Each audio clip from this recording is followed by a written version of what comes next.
You'll recall that the first step of the positive case I offered for the resurrection of Jesus as an historical event was that the majority of New Testament critics today accept the historicity of the empty tomb, the post-mortem appearances, and the origin of the disciples' belief in Jesus' resurrection. And I described the revolution that has taken place in resurrection studies over the last half-century.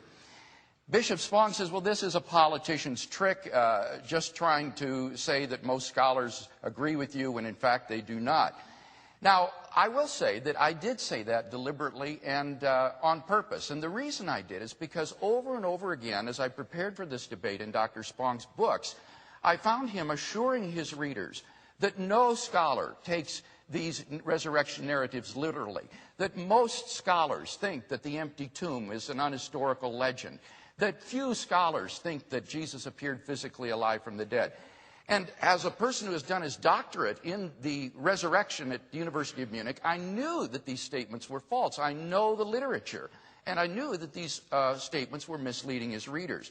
And so I wanted deliberately to communicate to you today that when Dr. Spong says, for example, no scholar he knows of thinks that the Gospels are biographies, no scholar he knows of dates the book of Acts earlier than AD 62, with all due respect, he's simply out of touch with contemporary scholarship.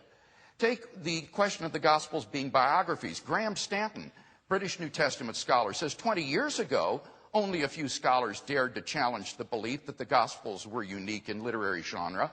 But he says Burridge's book, Richard Burridge's book, What Are the Gospels?, turned the tide of scholarly opinion. So that today scholars do recognize these are of a biographical genre. They're not mythology. They're not myth. They're not midrash. They're a historical form of writing, and I think accurate ones at that. Michael Goulder, whom he cites, is one of the most radical and isolated maverick New Testament critics on the scene today. Hardly anybody agrees with Goulder's views, whereas the majority do accept that the Gospels are of the genre of biography.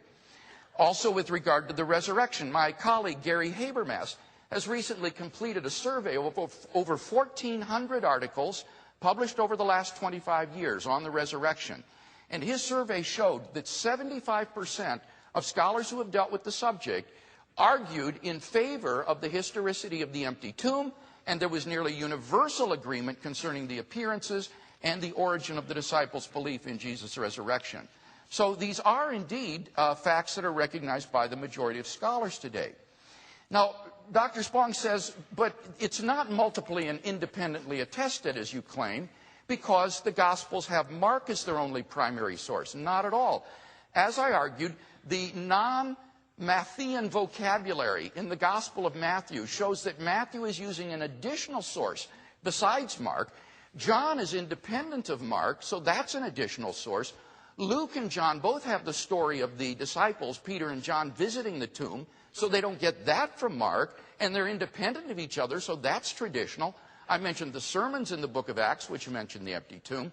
So the empty tomb is abundantly attested by multiple and independent sources, one of the most important criteria for historicity. He says, but there was a period of 40 years of tradition. Well, I don't think that's true in the first place. Scholars like Bo Reike, Donald Guthrie, Colin Heemer all date the book of Acts prior to AD 62. But even given his late dating, remember what Sherwin White said. Even 2 generations is too short a time span to allow legendary tendencies to wipe out the hard core of historical facts. There may be discrepancies in the circumstantial aspects of the narratives, but on the core, as I showed you, they are remarkably harmonious and unified. And remember, we're not talking about a 40-year gap. Mark's source for the Passion goes back to within 7 years of the crucifixion. Paul's information in 1 Corinthians 15 goes back to within 5 years of the crucifixion. This makes the window of opportunity for the accrual of legend to be virtually impossible. So I think we have good grounds for affirming these facts.